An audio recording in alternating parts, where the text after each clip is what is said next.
Hello everyone, welcome to our virtual turkey tip line. Hard to believe the time has already come. It's here. I'm Mario Hilario along with Chef Frank Terranova. Hope you're joining us on Facebook Live or turnto10.com, and we're here to answer some of your questions for the big day coming up in just a couple of days from now. Actually, 2 more days. Unbelievable, yeah.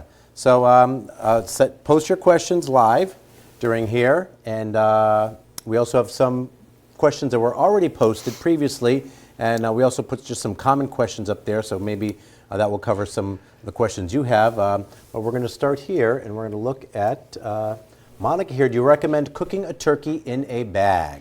That was really popular, Mario, several years ago. Then it kind of faded. Now it's moving back a little bit. The only problem is the turkey will steam because you're creating a moist environment. If you're looking for that Norman Rockwell turkey that's on the table, it's not going to work. You can steam it, or put it in the bag, but then try to cut the bag away, tuck it down, and then put it in the oven, high heat. This way, if you like that nice crisp skin. But you are going to definitely get it, without a doubt, you're going to get a moist turkey. But they pump these things up with so much salt today, unless it's a fresh turkey, you're going to have to do it, but it's not a problem. That's not my bag, but people use it, and if they're satisfied, as long as they like the skin crisp, so that's what you do at the end. Yes, there you go. It's not your bag, but you can do it in a bag if you want, right? Let's see, Diane here says she has a 20-pound turkey and she stuffs it. What temperature and how long should she cook it? All right, stuffing should not go in the turkey until that morning. People make a big mistake by putting it in overnight because the turkey gets the temperature of the stuffing gets so cold, you really have to get the heat to transmit because you're putting it in an insulation by being in the turkey. Generally what you do is 350 degrees always. That's generally the safe temperature. And when it's stuffed, you're looking at 16 to 18 minutes per pound. So just calculate those numbers. Yeah. And then when you're done, you always go into the stuffing. Stuffing has to be 165. The side of the thigh, where the drumstick comes on and meets the side, that has to be approximately 170, 175. And then, of course, the breast, if it all matches out, the breast will come out at 165. Don't start punching holes in it because you just got to calculate the time. We call time-weight ratio. Okay. 16 to 18 minutes a pound. Calculate on the 18 side. Yeah. And then, especially if it was a frozen turkey, that always takes a little bit longer to cook. Yeah, all right. So it's really, it's down to a science. I always stuff the turkey. Yeah. So here's another question kind of related to that. Is it safe to cook the stuffing inside the turkey or outside? Your preference. Generally, if you stuff the turkey, you're going to get a really tasty stuffing being inside the turkey. When you pull the stuffing out and put it into a dish, it's called a dressing. What you're doing is when you roast that turkey, it's very difficult to get all of that stuffing out of the bird to cut the turkey after, or even for leftovers. And sometimes it does make a little bit of a mess. So 6 of one, half a dozen of the other. The turkey does take a little bit longer stuffed, and it's probably 3 to 4 minutes a pound quicker by doing it unstuffed. Unstuffed. Yes. And you talked about this when you made a recipe on Studio 10. You made a dressing as opposed to a stuffing. It's the same thing. If I took that same mixture and put it inside the turkey, now it becomes a stuffing. Gotcha. All right. Let's see what else we have here. Oh, what's the safest way to deep fry a turkey? Also, how long does it take to defrost a turkey? All right, the turkey's got to be out of the refrigerator. A lot of places say 5 minutes, They say 5 days, 1 pound, 5 pounds every single day. That doesn't work. I don't care what anybody tells you, it's not going to work. A frozen bird, you're going to need at least, in most cases, a 20-pound turkey is going to need about 5 to 6 days in the refrigerator. Always on the bottom of the refrigerator. And then, of course, I always love fried turkey. Fried turkey, you have to make sure it's completely thawed. You have to make sure it's, as the term they use, bone dry, because a lot of people, and it takes about 3 to 4 minutes to lower the turkey into the hot fat. Some people just let it go, and if it goes, that thing is going to boil over, and then you're going to run into a problem. You're going to not only mess your sidewalk up, or where you're going in the driveway, and make sure you do not, under any circumstances, do it in the house or a garage. And always have even though I'm in the food business, I have a fire extinguisher behind my microwave on my stove, God forbid, in case something happens. You should always have an extinguisher with you. Yeah, so you kind of do it gradually. Exactly, you got to lower it down gradually. Yeah. But there's nothing like it. I was going to say, in terms of personal preference. Oh, Mario. I've had to fried turkey before. They're I bet delicious. My brother-in-law has They're done it delicious. before. And I know you've done. You used to Yes. do it live in our parking Yeah, lot. we do it in the remember? parking lot. They throw the turkey away and just eat the skin. Oh my gosh, it's so good. Yeah. So there's definitely an option here. Okay. Next we have, how can I cook a turkey breast and keep it juicy? That's like the big. Everyone hates that dry. If you're cooking a whole turkey or you're doing just a breast, you have to constantly baste. Actually, what a lot of people do now, if you get the turkey, make sure it's thawed. Make some softened butter, herbs. You can put parsley, sage, rosemary, thyme, the traditional poultry seasoning, but in a fresh form. And then what you do is take your fingers, and where the breast starts, jiggle your fingers up along the breast, go down the back, and then wiggle your fingers along the side of the thigh.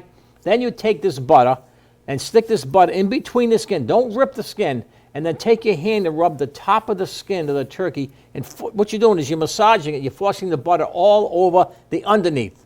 Yeah. And then any excess butter on your hand, just slap it on top of the turkey breast on the skin.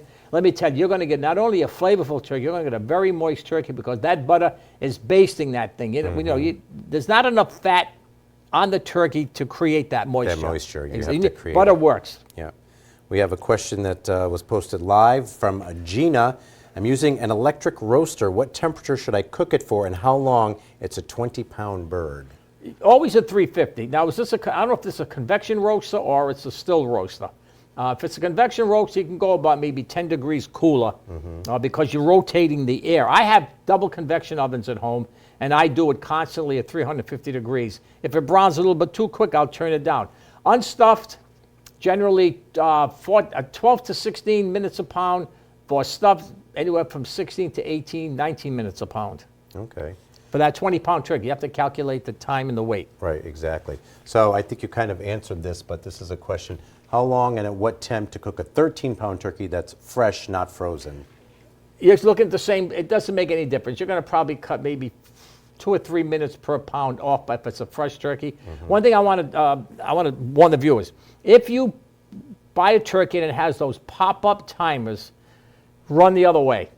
Don't take it out of the turkey because it looks like a gigantic hole, and you're going to leach out a lot of juices. Leave it in there. Those things are preset to 180 degrees. So if that thing pops at 180, then you take it out and let it sit for 15 to 20 minutes. That's going to crawl up into about the 190 range, and there's where your turkey's going to get dry, especially the breast. Yeah, you don't want that. Now, I think I asked you about this when we did our podcast, but how do you make fresh gravy from turkey drippings? That's very difficult. I shouldn't say it's difficult, Mario. There's not enough flavor out of a single turkey to do it. I go to the store and I buy, there are some of the markets, you can find them. They have turkey backs, turkey necks, turkey wings. I buy 6 or 7 pieces, take them home, and what I do is I roast them until they're really, really brown, and then I make a stock. You need a turkey stock. And then that should be done. I'm doing mine tomorrow. And then you refrigerate overnight so all of that fat comes to the surface. The stock underneath should be very gelatinous. So it should be almost like Jell-O. And you know you did the stock right. Then you can peel that fat away. And technically, to make it really flavorful, you want to make a roux, which is fat and flour.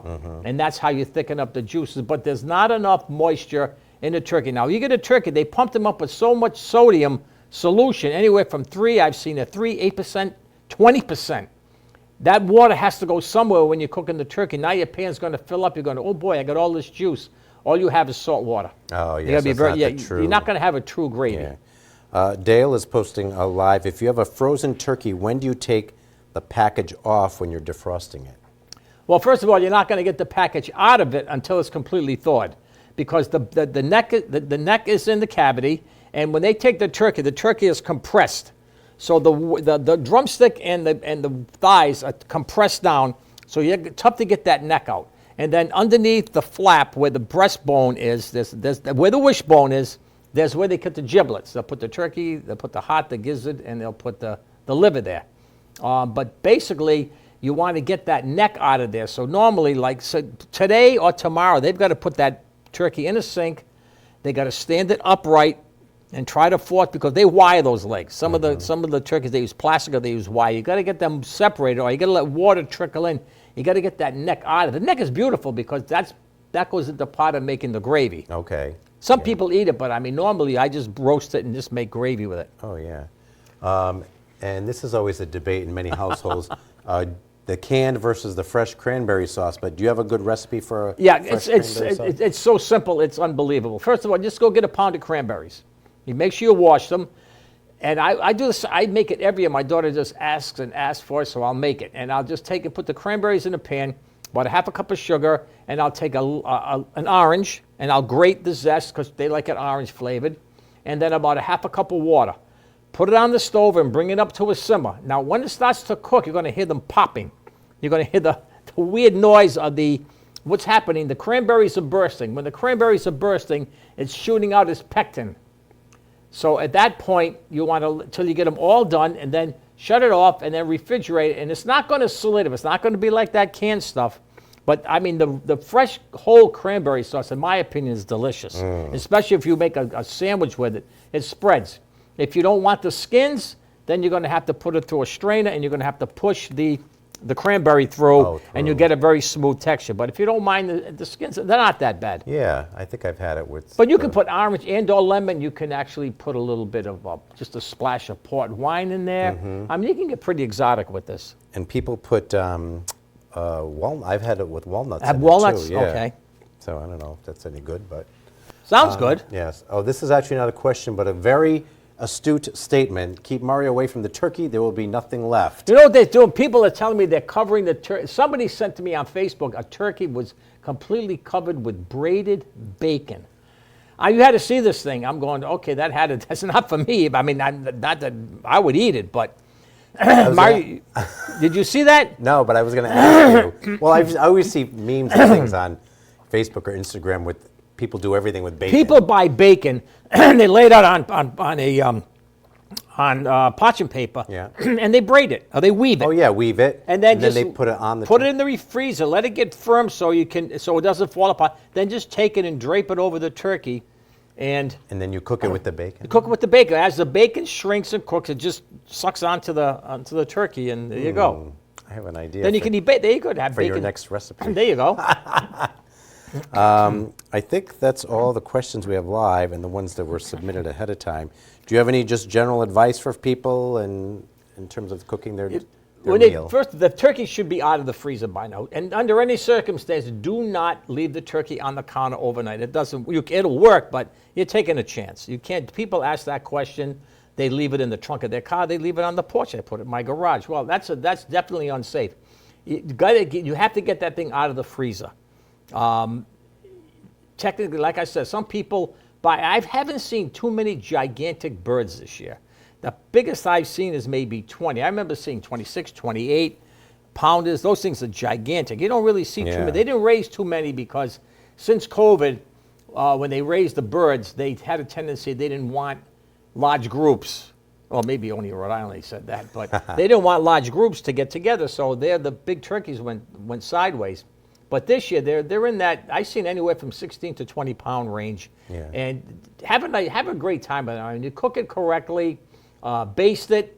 You're going to do it, but like I said before, the best way to do it is to jiggle your fingers under that skin and then rub probably 2 sticks of butter, seasoned, and that makes all the difference in the world. Yeah. All right. Chef Frank Terranova, as always, we appreciate your advice. Thank you. Thank you, everyone who sent questions in. Happy Thanksgiving. Happy Thanksgiving, everyone. Enjoy the day. Yes, and may your day be filled with lots of